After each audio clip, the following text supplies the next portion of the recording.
Assalamualaikum warahmatullahi wabarakatuh. Saya Eka Siti Febriati dengan NIM 231F10016 akan mempresentasikan materi tentang layanan pendidikan untuk anak disabilitas netra dengan tujuan untuk memenuhi tugas tengah semester mata kuliah pendidikan disabilitas netra. Anak disabilitas netra cenderung memiliki berbagai masalah, baik masalah yang berhubungan dengan masalah pendidikan, sosial, emosi, kesehatan, pengisian waktu luang, maupun pekerjaan. Semua permasalahan tersebut perlu diantisipasi dengan memberikan layanan pendidikan, arahan, bimbingan, latihan, dan kesempatan yang luas bagi anak tunanetra. Sehingga permasalahan-permasalahan yang mungkin timbul dalam berbagai aspek tersebut dapat ditanggulangi sedini mungkin. Artinya perlu dilakukan upaya-upaya khusus secara terpadu dan multidisipliner untuk mencegah jangan sampai permasalahan tersebut muncul yang akhirnya dapat merugikan perkembangan anak disabilitas netra tersebut. A. Teknik layanan pendidikan bagi anak disabilitas netra.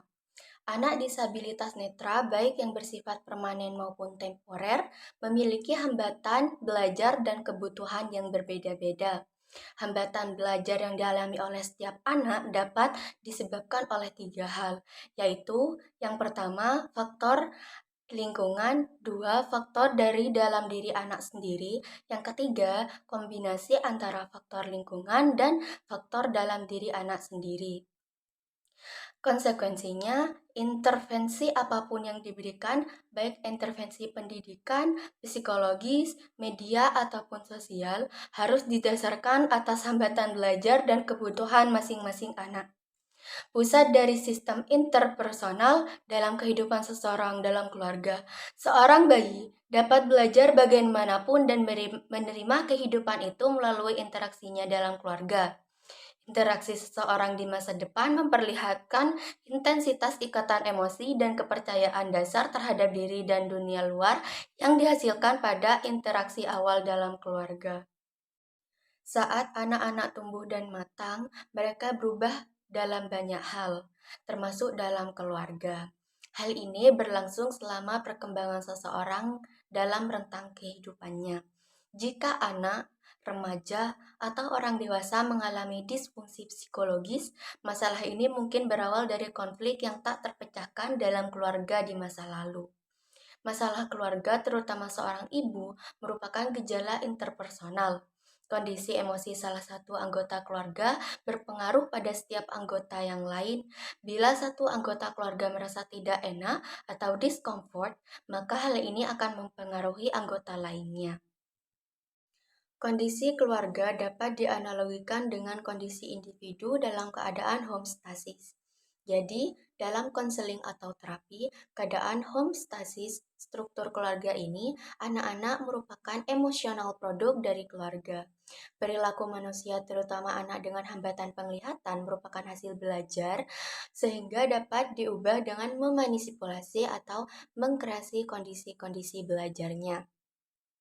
Pada dasarnya, proses konseling merupakan suatu penataan proses atau pengalaman belajar untuk membantu individu agar dapat mengubah perilakunya supaya dapat memecahkan masalahnya.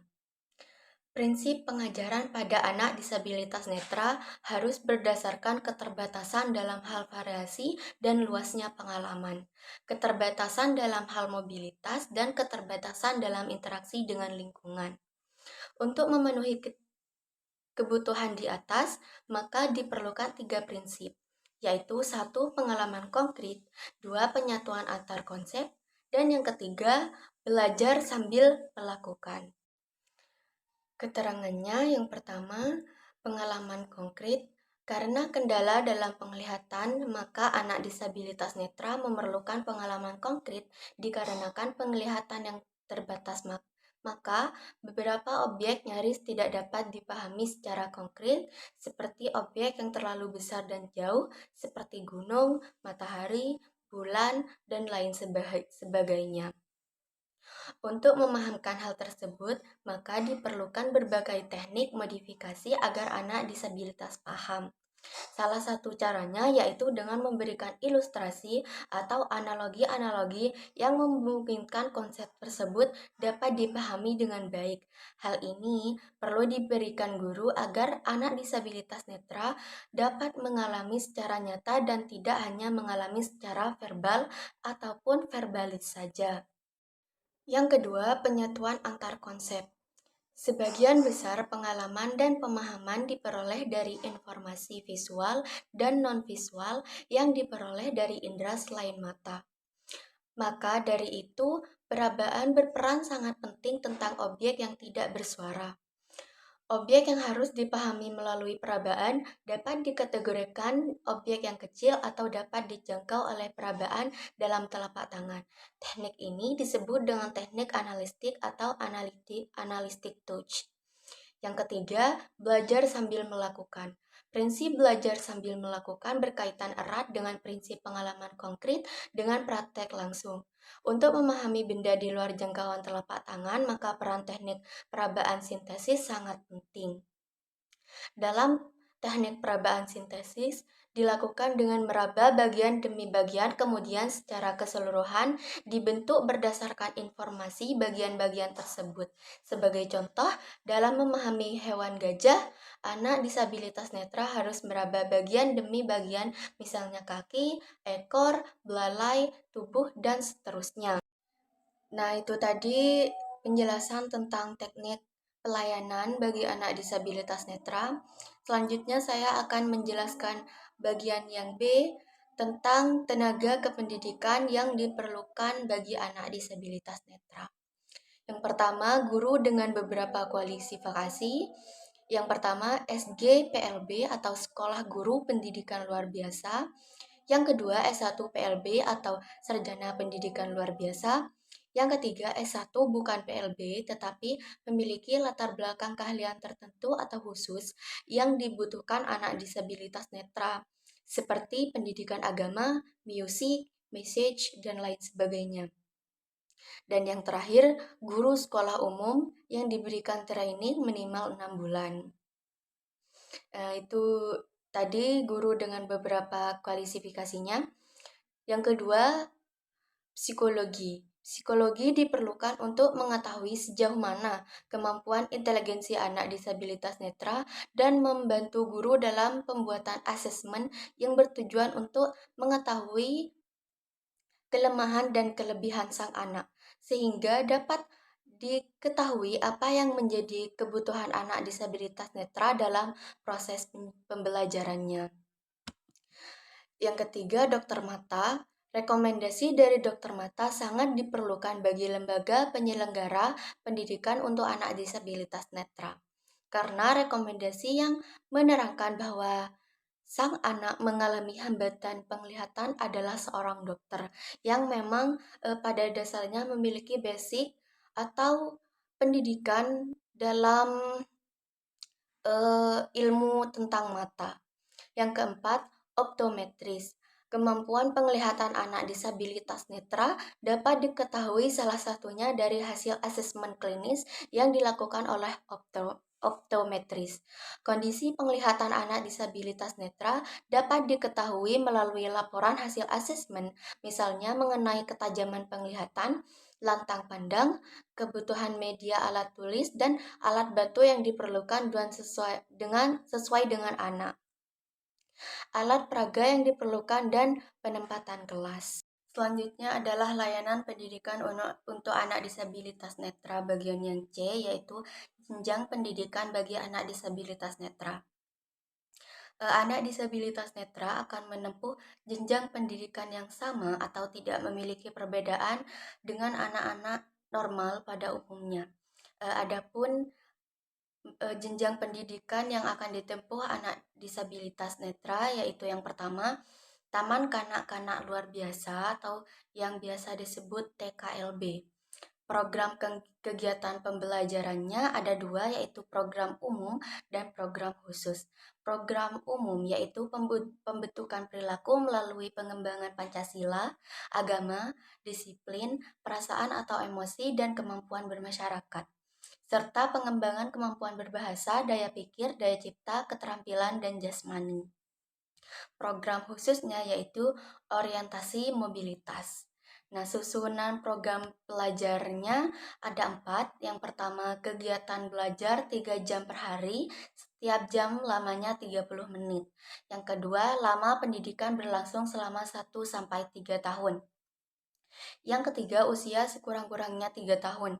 Dan yang keempat, rasio guru dan murid membimbing 5 peserta didik. Selanjutnya, yang C, sistem guru. Ada 2, yang pertama guru kelas, kecuali untuk bidang pengembangan orientasi mobilitas. Yang kedua, sistem teaching atau yang biasa disebut team teaching. Setelah menempuh jenjang pendidikan TKLB, mereka selanjutnya akan menempuh jenjang pendidikan sekolah dasar luar biasa atau yang biasa disebut SDLB. Kurikulum yang ada di SDLB ini ada 3, yaitu yang pertama program umum, yang kedua program khusus, dan yang ketiga adalah muatan lokal. Program umumnya yaitu terdiri dari pendidikan Pancasila dan kewarganegaraan, pendidikan agama, bahasa Indonesia, matematika, IPA, IPS, kerajinan tangan dan kesenian, pendidikan jasmani dan kesehatan. Program khususnya yaitu mencakup orientasi mobilitas dan braille. Dan yang terakhir muatan lokal yaitu antara lain bahasa daerah, bahasa Inggris, kesenian daerah ataupun lainnya yang ditetapkan oleh Dinas Pendidikan setempat. Nah, susunan program pengajaran yang ada di SDLB adalah kegiatan belajar sekurang-kurangnya 30-42 jam pelajaran tiap minggu. Untuk kelas 1 dan 2, setiap jam pelajarannya lamanya 30 menit. Kelas 3 sampai kelas 6, setiap jam pelajaran lamanya 40 menit. Yang pertama, lama pendidikan berlangsung selama kurang-kurangnya 6 tahun. Yang kedua, usia sekurang-kurangnya 6 tahun. Yang ketiga, rasio guru dan murid 1 guru maksimal mengajar 12 murid. Yang keempat, sistem guru terdiri dari guru kelas atau semua mata pelajaran kecuali orientasi mobilitas dan pendidikan agama, tim teaching, dan guru yang mengembangkan program pendidikan individual atau PPI bagi siswa disabilitas netra yang membutuhkan layanan khusus. Pendidikan yang akan ditempuh selanjutnya adalah sekolah menengah pertama luar biasa atau yang biasa disebut dengan SMP LB. Kurikulum yang ada di SMPLB yaitu yang pertama program umum yang meliputi pendidikan Pancasila dan kewarganegaraan, pendidikan agama, bahasa Indonesia, matematika, IPA, ilmu pengetahuan sosial atau IPS, pendidikan jasmani dan kesehatan, bahasa Inggris. Yang kedua, program khusus meliputi orientasi dan mobilitas dan braille.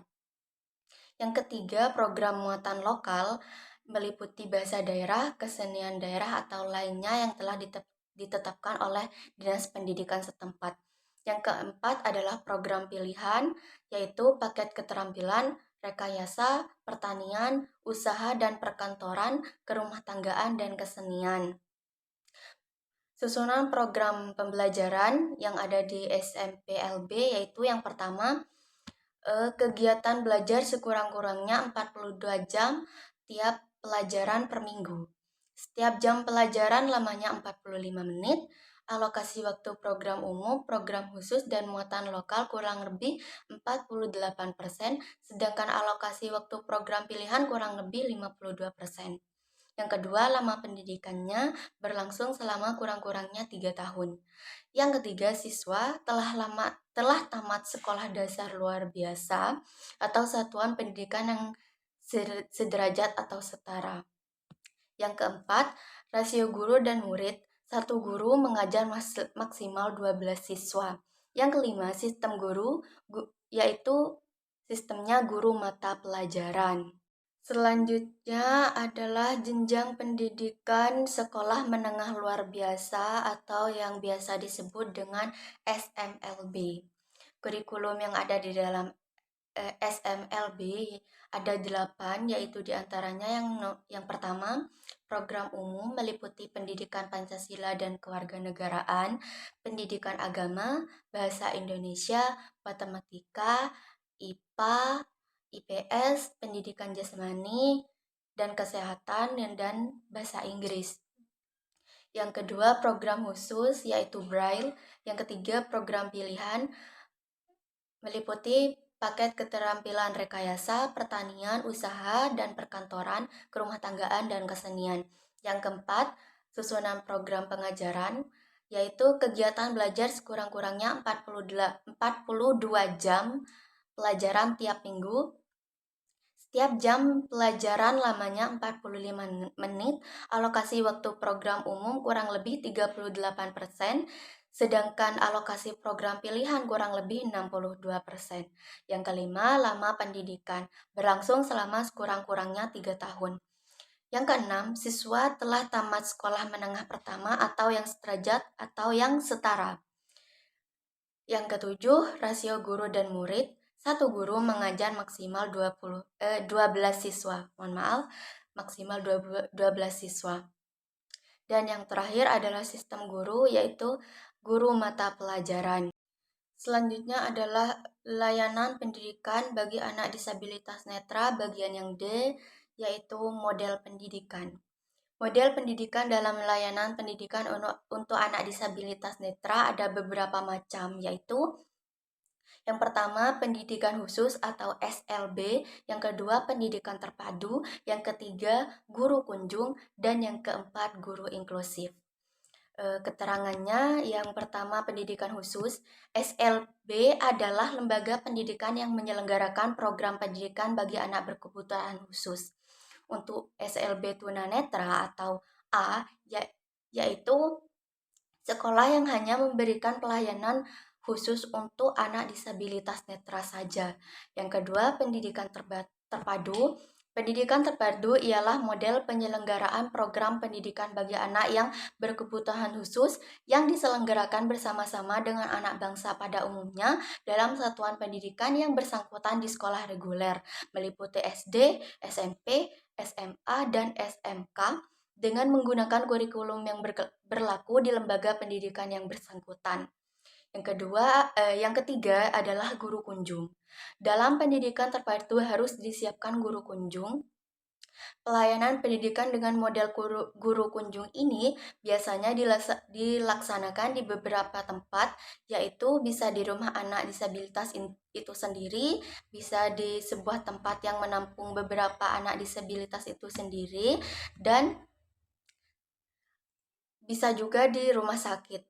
Kurikulum yang digunakan pada model guru kunjung adalah kurikulum PLB yang kemudian dikembangkan menjadi program pembelajaran individual yang biasa disingkat PPI, yang disesuaikan dengan kebutuhan dan kemampuan masing-masing anak disabilitas netra itu sendiri. Model guru kunjung ini dilakukan dalam upaya pemerataan pendidikan bagi anak yang berkebutuhan khusus usia sekolah. Oleh karena suatu hal anak berkebutuhan khusus atau disabilitas netra tidak dapat belajar di sekolah khusus atau sekolah lainnya, seperti tempat tinggal yang sulit dijangkau akibat kemampuan mobilitas yang terbatas, B. Jarak rumah dan sekolah yang terlalu jauh, C. Kondisi anak disabilitas netra yang tidak memungkinkan untuk berjalan, D. Anak disabilitas netra menderita penyakit yang berkepanjangan. Yang ketiga adalah pendidikan inklusif. Pendidikan inklusif adalah pendidikan reguler yang disesuaikan dengan kebutuhan siswa yang memerlukan pendidikan khusus pada sekolah reguler dalam satu kesatuan yang sistematik. Berdasarkan keputusan Kemendikbud nomor 0491/U/1992, anak-anak yang memiliki kebutuhan khusus seperti tunanetra dapat belajar secara terpadu dengan anak sebaya lainnya dalam satu sistem pendidikan yang sama. Layanan pendidikan di dalam pendidikan inklusif yaitu memperhatikan beberapa hal. Yang pertama, A. kebutuhan dan kemampuan siswa. B. Satu sekolah untuk semua. C. Tempat pembelajaran yang sama bagi semua siswa. D. Pembelajaran didasarkan kepada hasil asesmen. E. Tersedianya aksesibilitas yang sesuai dengan kebutuhan siswa, sehingga siswa merasa aman dan nyaman. F. Lingkungan kelas yang disesuaikan dengan kebutuhan siswa. Dan yang terakhir, G, kurikulum yang digunakan adalah kurikulum fleksibel yang juga disesuaikan dengan kemampuan dan kebutuhan siswa disabilitas netra. Itu saja presentasi yang dapat saya sampaikan. Kurang lebihnya mohon maaf. Saya tutup. Wassalamualaikum warahmatullahi wabarakatuh.